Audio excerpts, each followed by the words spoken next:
परिचय। अंकिता, हम सब जानते हैं कि कोशिका जीवन की संरचनात्मक तथा क्रियात्मक इकाई है। क्या तुम जानती हो कि इसका वास्तविक मतलब क्या है?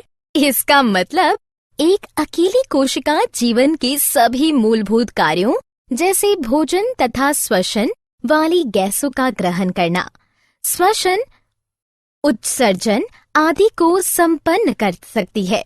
ओके, यह एक कोशिक जीवों के लिए सही है। लेकिन तब क्या होता है जब एक जैसी अनेकों कोशिकाएं होती हैं, जैसा कि बहुकोशिक जीवों में होता है? बहुकोशिक जीवों में ये कोशिकाएं कुछ विशेष कार्य करने के लिए जिम्मेदार होती हैं। प्रत्येक विशेष कार्य कोशिकाओं के एक विशेष समूह द्वारा किया जाता है। हाँ, मुझे याद है कि तंत्रिका कोशिकाएं मस्तिष्क से शरीर के सभी भागों में सूचनाएं ले जाती हैं। पेशिया कोशिकाएं फैलती तथा सिकुड़ती हैं, जिससे गति होती है। रक्त ऑक्सीजन, भोजन, हार्मोन और अपशिष्ट पदार्थों का वहन करता है। पौधे भी सजीव होते हैं तथा जाइलम एवं फ्लोएम कोशिकाएं जल तथा भोजन को एक भाग से दूसरे भाग तक ले जाते हैं। बहुकोशिक जीवों में श्रम विभाजन पाया जाता है, लेकिन मुझे इस शब्द का मतलब अच्छी तरह नहीं पता। श्रम विभाजन का अर्थ है शरीर में एक निश्चित स्थान पर पाई जाने वाली कोशिकाओं के समूह द्वारा एक विशेष कार्य करना। ऐसी कोशिकाओं के समूह को ऊतक कहते हैं, जो कि इस प्रकार से स्थित तथा व्यवस्थित होते हैं जिससे कि वे विशेष कार्य को कर सकें। इस प्रकार हम ऊतक को इस प्रकार भी परिभाषित कर सकते हैं कि ऊतक ऐसी कोशिकाओं का एक समूह है जो कि संरचना में समान होती है तथा एक साथ मिलकर एक विशिष्ट कार्य को संपन्न करती है। उदाहरण, तंत्रिका कोशिका। उद्देश्य। इस पाठ के अंत में आप निम्न करने में सक्षम हो जाएंगे: ऊतक को परिभाषित करना, ऊतक के प्रकारों को पहचानना, पादप तथा जंतु ऊतकों में अंतर को जानना, पादप ऊतकों को जानना, पादप ऊतकों के प्रकारों को जानना, विभज्योतक के गुणों को पहचानना, विभज्योतक के प्रकारों को जानना, विभज्योतक के कार्यों को जानना, स्थायी ऊतक के गुणों को पहचानना, स्थायी ऊतक के प्रकारों को जानना, स्थायी ऊतक के कार्यों को जानना। पादप तथा जंतु कोशिका। पादप तथा जंतु दोनों सजीव हैं, किंतु उनकी आंतरिक संरचना बिल्कुल भिन्न होती है।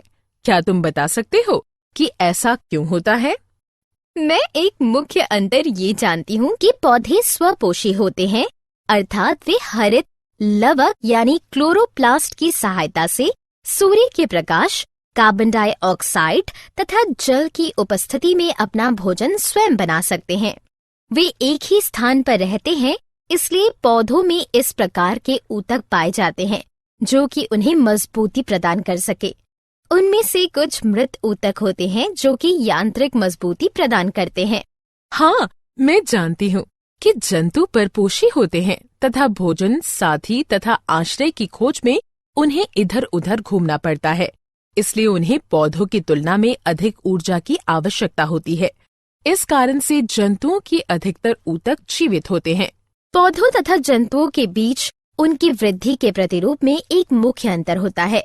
पौधों की वृद्धि कुछ क्षेत्रों में ही सीमित रहती है। हाँ, किंतु जंतुओं में उन स्थानों पर वृद्धि सीमित नहीं होती तथा इनमें वृद्धि नियमित रहती है।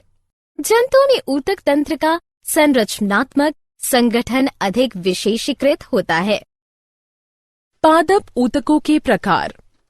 अंकिता, क्या तुम जानती हो कि ऊतकों की विभाजन क्षमता के आधार पर पादप ऊतक दो प्रकार के होते हैं: विभज्योतक तथा स्थायी ऊतक। ऐसे ऊतक जो कि लगातार विभाजित होते हैं तथा पौधों की लंबाई तथा परिधि में वृद्धि में सहायक होते हैं, उन्हें विभज्योतक कहते हैं। ये केवल पौधे की वृद्धि वाले क्षेत्रों में ही पाए जाते हैं। जबकि वे ऊतक जो कि विभज्योतक से बने होते हैं किंतु विभाजित होने की क्षमता खो देते हैं तथा अपना निश्चित आकार ले लेते हैं, उन्हें स्थायी ऊतक कहते हैं। क्रियाकलाप। हमें क्रियाकलाप द्वारा ये सिद्ध कर सकते हैं कि पौधों में विभज्योतक पाए जाते हैं मैं एक शीशे की नली लूंगी तथा अंकिता तुम पानी से भरी बिल्कुल ऐसा ही एक शीशे की नली लो। उसके बाद प्रत्येक नली में हम समान आकार की प्याज की मूल को 3 दिन तक रख देंगे तथा उसकी मूलों की वृद्धि का परीक्षण करेंगे। हाँ, हम पहले, दूसरे और तीसरे दिन मूलों की लंबाई को मापेंगे। फिर चौथे दिन तुम्हें प्याज की मूलों को काटना होगा और फिर उसे नली में रखना होगा। 5वें दिन फिर हम मूल की लंबाई मापेंगे। 5वें दिन हम मापेंगे मेरे वाले नली की मूलों की वृद्धि रुक गई है। हाँ, ये क्रियाकलाप सिद्ध करता है कि पौधों में वृद्धि कुछ निश्चित क्षेत्रों में ही पाई जाती है, क्योंकि इन क्षेत्रों में विभाजित होने वाले ऊतक अर्थात विभज्योतक पाए जाते हैं। विभज्योतकों के गुण। विभज्योतक पतली भित्ति जीवित कोशिकाओं वाले अति सक्रिय ऊतक होते हैं। उनकी कोशिका भित्ति सेल्यूलोज की बनी होती है। ये आकृति में अंडाकार, गोल अथवा बहुभुजी होते हैं। इनका कोशिका द्रव्य सघन होता है। रसधानी छोटी होती है, केंद्रक प्रधान होता है। ये जीवन पर्यंत विभाजित होते हैं, इसलिए वृद्धि में सहायक होते हैं। विभज्योतक के कार्य। विभज्योतकों का मुख्य कार्य लगातार नई कोशिकाओं का निर्माण करना है। जड़ों तथा तनों में बढ़ाव के कारण शीर्षस्थ विभज्योतक पौधे की वृद्धि करते हैं। ये वृद्धि प्राथमिक वृद्धि भी कहलाती है। पार्श्वीय विभज्योतक पौधे का व्यास बढ़ाते हैं। ये द्वितीयक वृद्धि भी कहलाती है। अंतर्विष्ट विभज्योतक अंगों की लंबाई में वृद्धि करते हैं। स्थायी ऊतक। कुछ समय पश्चात विभज्योतक विभाजित होने की अपनी क्षमता खो देते हैं तथा एक विशेष कार्य को संपन्न करते हैं एवं स्थायी ऊतक का निर्माण करते हैं। इस प्रक्रिया को विभेदीकरण कहते हैं। विभेदित विभज्योतक विभिन्न प्रकार के स्थायी ऊतक बनाते हैं।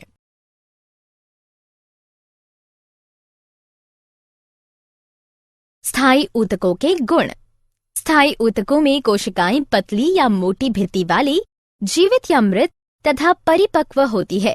स्थायी ऊतकों की आकृति अंडाकार, गोल, बहुभुजाकार अथवा फाइबर की तरह लंबी होती है।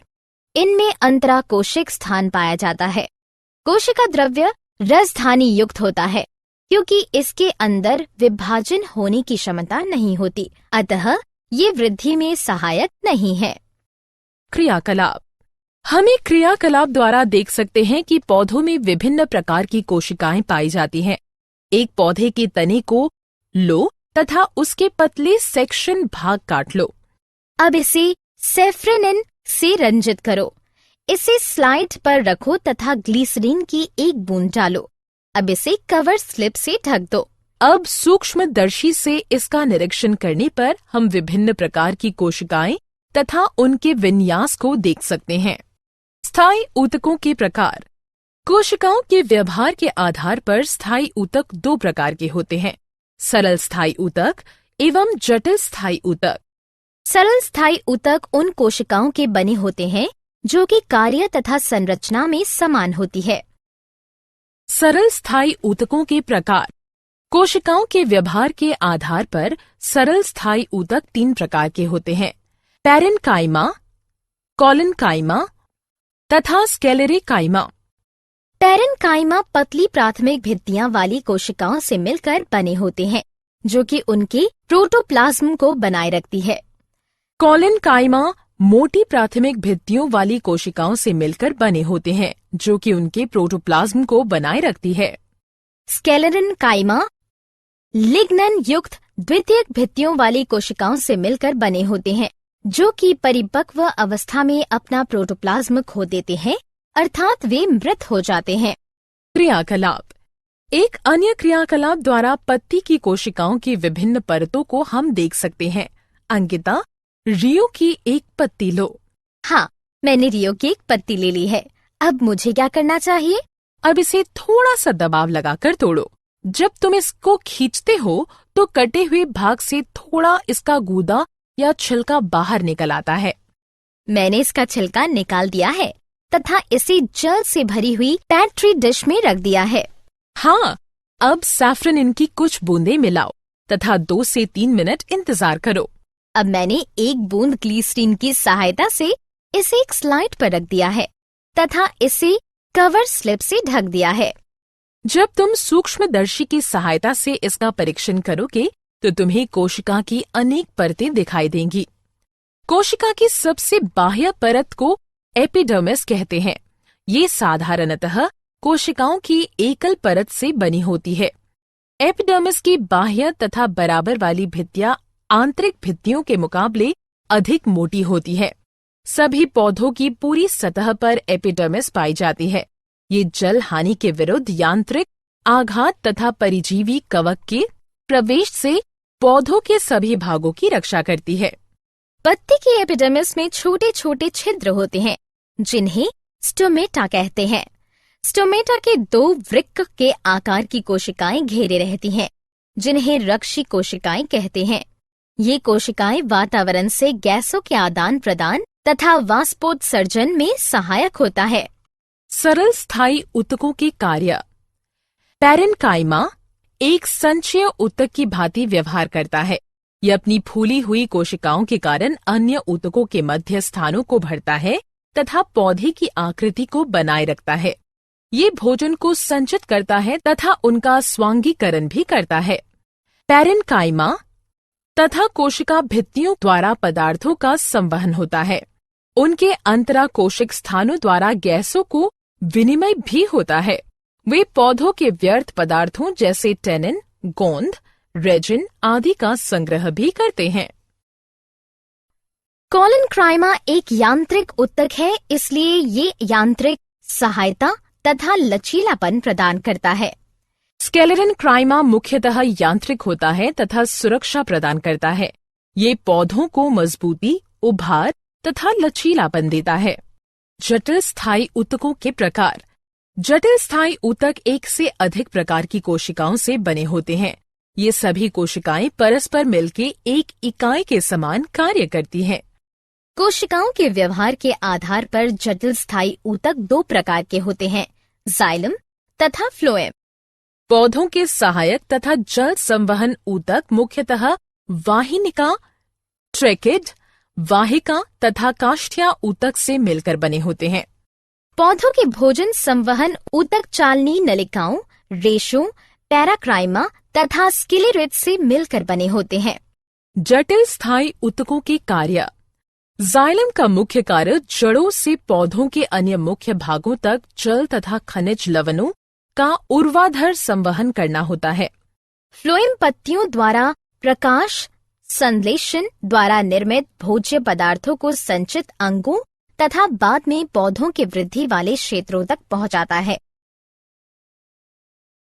क्या आप जानते हैं च्युइंग गम अचरस स्पोटा नामक पौधे का लेटेक्स होती है? पादप जगत के स्क्लेरेनकाइमा के अंदर सबसे लंबी कोशिकाएं पाई जाती हैं। वाणिज्यिक कॉर्क ओक नामक पौधे से प्राप्त की जाती है। एक बीजपत्री पौधे जैसे घास में रक्षी कोशिकाएं डंबल के आकार की होती हैं। सारांश। आइए हमने जो कुछ सीखा है उसे संक्षेप में दोहराएं। ऊतक ऐसी कोशिकाओं का एक समूह है जो कि रचना तथा कार्य में समान होती है। पादप ऊतक मुख्यतः 2 प्रकार के होते हैं, विभज्योतक तथा स्थायी ऊतक। विभज्योतक विभाजित होने वाले ऊतक होते हैं तथा पौधे की वृद्धि वाले भागों में पाए जाते हैं। जब विभज्योतक विभाजित होने की अपनी क्षमता खो देते हैं तब वे स्थायी ऊतक का निर्माण करते हैं। वे सरल तथा जटिल ऊतकों में वर्गीकृत किए गए हैं। सरल